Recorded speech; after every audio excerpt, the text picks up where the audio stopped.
You've heard about the horrors of Nazi Germany, but what if I told you Japan had its own Auschwitz, a place where doctors dissected living humans, where diseases were weaponized, where the victims screamed and no one outside ever heard?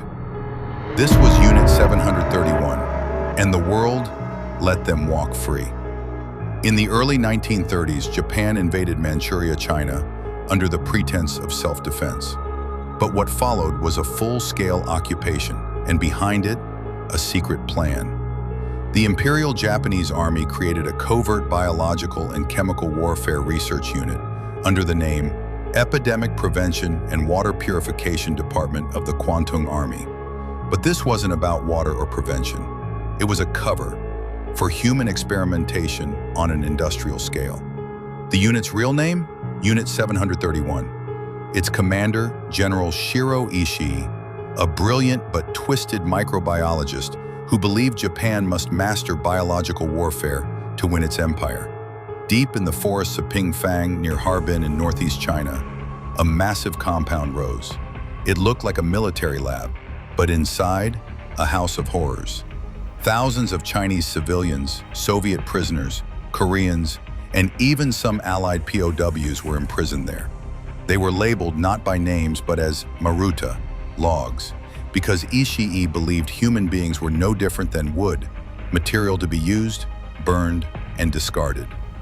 What was done to them? Vivisections. Victims were dissected alive, without anesthesia, to observe organ failure in real time. Frostbite testing. Limbs were frozen solid, then thawed to study gangrene and necrosis. Disease exposure. Subjects were injected with plague, cholera, syphilis, anthrax to see how fast they'd die. Sexual experiments. Women were raped and then infected to see if STDs would pass to unborn babies. Bomb testing. People were tied to stakes and used to test grenades and flamethrowers. Pressure chambers. Some were exposed to decompression until their eyes popped from their skulls. In 1945, as Japan faced defeat, Unit 731 was ordered to erase everything. Scientists destroyed lab records, burned the compound, and executed the last test subjects to silence witnesses. But what happened next is perhaps the darkest twist of all. When the Americans entered Japan, they discovered evidence of Unit 731. But instead of prosecuting its leaders, like they did in the Nuremberg trials, they made a deal. U.S. military intelligence saw value in Ishii's research. After all, it was unethical, but useful. Japan's bioweapons data could help America in its arms race against the Soviet Union. In exchange for immunity from prosecution, Ishii and many of his doctors handed over all their findings to the U.S. The result? Not a single Unit 731 official was tried for war crimes. Many became respected scientists, professors, even business leaders in post-war Japan. Shirō Ishii himself retired in peace and died unpunished in 1959. For decades, Unit 731 was a ghost story in Japan. Not taught in schools, barely mentioned in history books. Survivors and families were silenced, ignored, or dismissed. But in the 1980s and 1990s, brave whistleblowers and former soldiers began to speak out.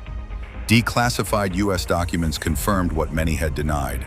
In 2002, a Japanese court admitted Unit 731 had existed, but still refused to pay reparations to the victims' families. In China, there's now a museum at the site of the former facility. And every year, people gather to remember the victims, the logs who were treated as less than human. We often say history repeats itself. But how can we stop the past from repeating if we bury it? Unit 731 is more than a war crime. It's a reminder of what humans are capable of when science is used without ethics and when justice is traded for convenience. And perhaps the most chilling truth? Not everything stays buried forever.